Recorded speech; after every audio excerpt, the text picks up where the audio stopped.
this time we want to find the value of p, okay, for these two lines which are perpendicular, right? So we have the second equation is given here, right? So this is our second equation, and our first equation is right here, okay? So this is our first equation.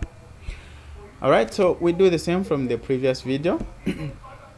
We know the equation of a straight line, that is the general equation, is given by mx plus c, and we know how to find m, which is our gradient. We use y2 minus y1, right, over x2 minus x1, right? All right, so good. You might want to remember these two equations. Okay, so what we do now, the first thing we do with equation 1 is to rearrange it in this form, right? Y is equal to mx plus c, and there we'll be able to identify our gradient.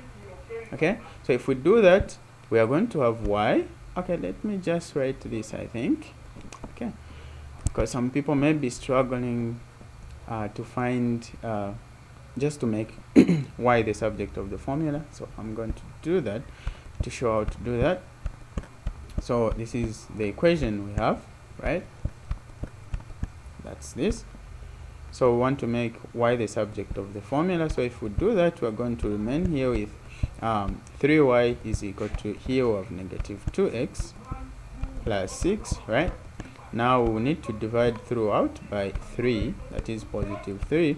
We're going to have negative 2 over 3x, right, plus 2, right? Now, if you compare this equation you have found to the general equation of a straight line, there is one message that you need, that this is communicating. It is telling you that this part is m, okay? This is the gradient of this equation. So that means our m1 for the first equation, right, the gradient of the first equation, is nothing but negative 2 over 3, right? Yes. So what is the reciprocal now of this equation? So the reciprocal is going to be just our m2, which will say this will be our m2, right, which will be 3 over 2, right? Yes. So that is our gradient for the second equation, because the fact is that these two lines are perpendicular to each other. That means the gradient of one equation is not equal to the gradient of the other equation, but its reciprocal is the gradient of the other equation. And what does that mean now? So that means in this equation, right, in this equation that we have y is equal to 2p, and we want the value of p, right, minus 3, right? So this is what we have. Now what does that mean? We want the value of p, right? Now this time the value of p there is just m2. So we are going to substitute, and we are going to have 2, right? Now our p there is 3 over 2, right? Then we have our x, which is minus 3. And finally, our new equation is going to be y is equal to 3, right?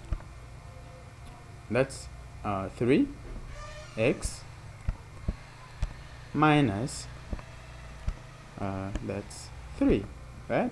But this equation can also be, anyway, just like this is okay. Or if you want, you can relate this as, you can factorize 3 so that you can have y is equal to 3.